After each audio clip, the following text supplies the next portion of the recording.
What's going on? It's your boy CJ Goodfella back with the Boxing Clinic one time for the one time. And we back with another video. You know, I did just start this video, had to restart it. Somebody called an important call. So we're going to re-rock it up, redo it. But shout out to Bo, the homie at Truth and Facts About Boxing, man. Shout out to him. I don't endorse too many pages, but him, I think he's one of the best dudes on YouTube, in my opinion. You know, and he doesn't have a large following. He doesn't have to cater, and he doesn't cater to anybody's beliefs and needs. You know, he's just a straight shooter, unbiased talk boxing. His page is Truth and Facts About Boxing. I put it in the description on Facebook and YouTube. Wasn't even planning to do this video. I was waiting for Andre Ward and Kovalev final press conference because Virgil Hunter is saying that he's about to expose John David Jackson for trying to jump ship.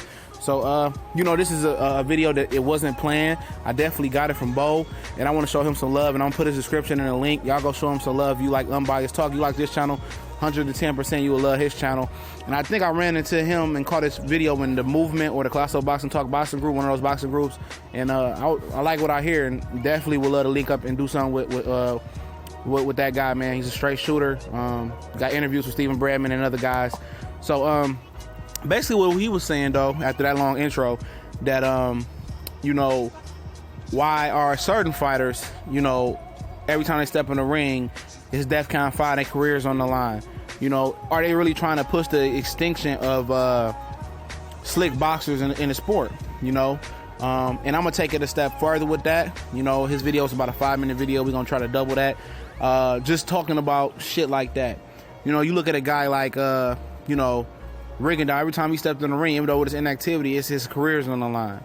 But it's cool for him, people to call him boring and make excuses for their favorite fighters like Santa Cruz, Frampton, and all the other bitch niggas that moved up from induct him, that, he's boring, he doesn't matter. So they make excuses, why they favorite fighter had to fight him and induct him.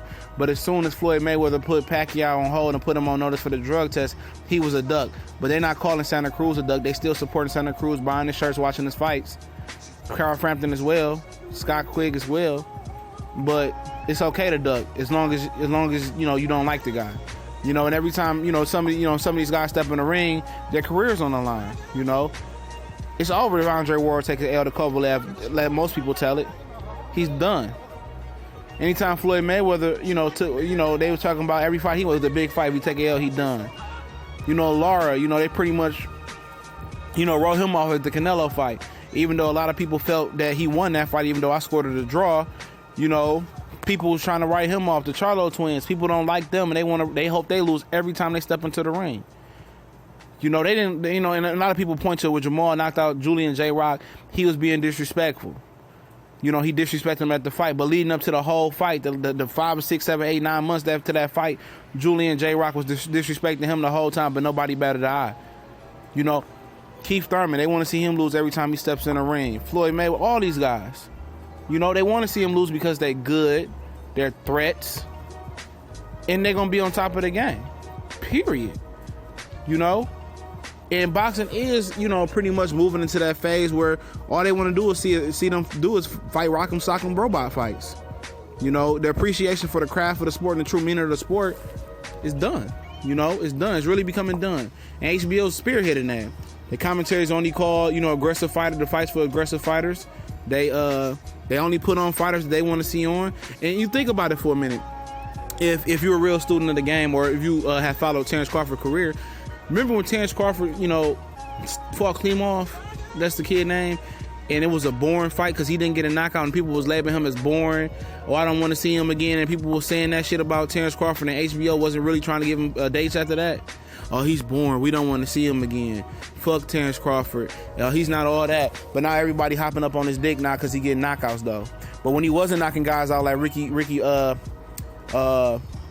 Burns and Beltran and having tough fights with them and Klimov, the Klimov fight was when it was the loudest. People talk about, oh, he's boring. But now he's getting knockouts. He's the next best thing since sliced bread. Boxing is more than knockouts. It really is. It's more than knockouts. You see how Keith Thurman switched it up. When his power couldn't knock everybody else, he started boxing. Everybody started labeling him a runner. And people started wanting him to lose. When he was getting knockouts, everybody that was their favorite fighter. These guys just tend to want the knockout guys. But Roman Gonzalez could take a L. and people will bat for him and make excuses why he lost, or it was a robbery. Pretty sure, like Bo said, Triple G take an L, y'all still gonna, it's not, his career not over with. It was just a hiccup. You know, Kovalev take a career, it's just a hiccup. Take an L, just a career. But Lomachenko took an L. Y'all took it 2 cents and y'all roll with it. It's okay. He come back better than y'all. Made every excuse in the book. Salido was overweight. Salido did this, Salido did that, but he still opted for the fight. He didn't ask for a rehydration clause, you know, or and say you can't rehydrate this or I won't step in the ring, which he was too overconfident. You know, but a guy like Adrian Broner can lose and still be talked about, because you know why? Because he's not a real threat. He's not a real threat. That's why. You know, he's entertainment value, and you know he's not going to be the best. He's not going to threaten any of your favorite fighters. And that's real shit. You know, they trying to push certain agendas, you know? Just like in the regular world where they trying to push same-sex shit, gay shit. You know, they trying to push this white supremacy shit, this racial overtone across America. The same shit in boxing. They trying to push the slick and American black fighter out and bring these textbook straight up and down fighters and claim that they're more entertaining. But once one of these slick fighters come in and beat their ass, and then, you know, then everybody want to act shocked and make all the excuses in the world. You know, defense is number one in boxing. However you want to say it, you have to be able not to get hit. You have to hit people, but you got to, those people last longer, not to get hit. And it might not always be a style that's always crowd pleasing, but it's up to the opponent to make that fighter stationary, cut the ring off, and make him, you know, throw fire. So if you're not gonna, you know, pressure this guy and make it, you know, difficult on him, make him do things that he's not accustomed to doing, to make him show that he can be offensive, if you're not able to do that, why would he show you that? You know what I'm saying? And they don't, and people in America don't appreciate the style. I mean, people around the world don't appreciate the style. They just want to see, you know, you a straight up and down brawl. They want to see that MMA shit, you know, no defensive craft at all. Just you hitting me and I hit you, but that's not the name of the game. The name of the game is the sweet science to hit and not get hit. But is it jealousy? Absolutely. Absolutely. They mad because their favorite fighter can't fight like this. Just because he got some power don't make you shit.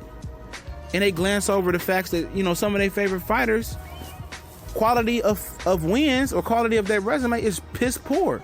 So they pump up these C-level fighters that they fight